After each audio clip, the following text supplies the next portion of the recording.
13 months ago, the Sacramento Kings traded for Domantas Sabonis in a move that a lot of people called F trade and didn't understand. It looked like everyone was right when the Kings failed to gel Sabonis and missed out on the play-in again last season.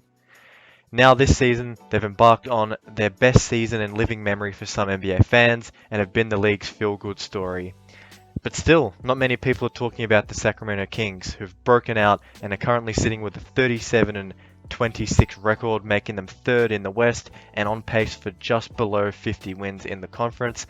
And I'm going to be telling you why you should stop sleeping on the Kings, why they're prepared for a deep playoffs run, and one of the dark horse contenders you should keep an eye on in the conference.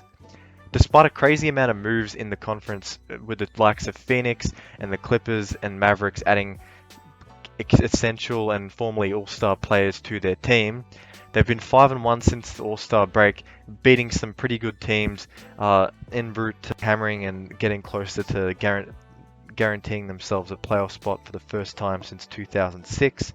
A big factor for the success of the Kings has been the coaching of Mike Brown, who was at the Warriors for 6 years as an assistant or an associate, giving this belief in Sacramento that hasn't been felt for nearly 2 decades.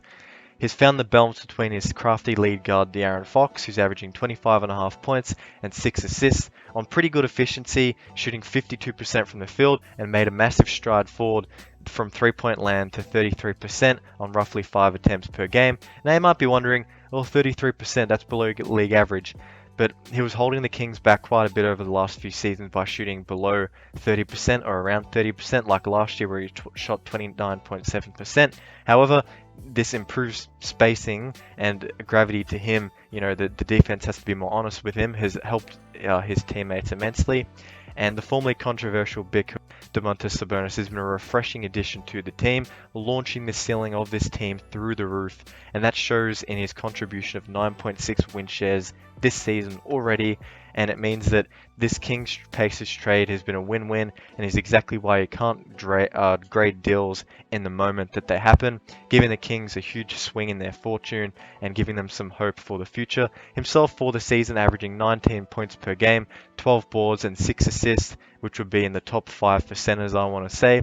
And this crazy amount of playmaking from the center position has given the team ability to run plays with cutters going to the basket to get easy looks, which has contributed to their first in the league in terms of points per game, currently 2.5 points ahead of the Warriors, way clear for that. And then finding shooters like Malik Monk open for 3. Add this to the fact that they have an amazing role player like Harrison Barnes, who's already won an NBA title, can shoot and guard at a high level, shooting 37% from 3, and has length on the defensive end. He also has experience, as I mentioned, which is a crucial piece to this team that's shooting up the rankings without much experience. Alongside shooters like Keegan Murray, Kevin Huerter, and Malik Monk, as mentioned before, they provide shooting and gravity to take attention away from the big 2 guys and also create and collapse the defense in other ways. And just going to give some, love, to Keegan Murray. He was one of those guys when he got drafted over Jaden Ivey that a lot of people were overlooking, and they were saying, oh, this is not a Kings type move. But he's averaged 12 points and 5 boards and has shot the 3 ball pretty well, albeit on low attempts. And, the Kings are probably showing some weaknesses on the defensive side of the ball, like one of their recent loss against the Minnesota Timberwolves. However, they have guys that on their roster that can give them length. They have guys like Davion Mitchell, who they haven't called upon too often at 18 minutes per game. So if it comes to playoffs time and you really need to shorten the rotation and you need to put him on someone, his nickname's Off Night, obviously, you guys know if you're a Kings fan watching the video. He can really still do stuff on the defensive end. And then you have the roster, which they haven't really played with much size next to Domantas Sabonis. So if you look to do that, that could also be another way to shore up the defense. It was only a couple years ago where Rashawn Holmes was really playing an impact on that end of the floor. Now, obviously, Mike Brown seems to not favor him.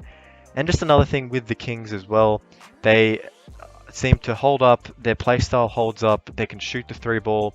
I'm concerned about their defense, but I guess that should figure itself out. And, in some cases in the NBA, having the element of surprise like the Kings, we saw it with some other teams like the upstart Suns a few years ago, obviously with a bit more talent, but, you have the ability to be unpredictable and you never know what can happen when you have that on your side as well.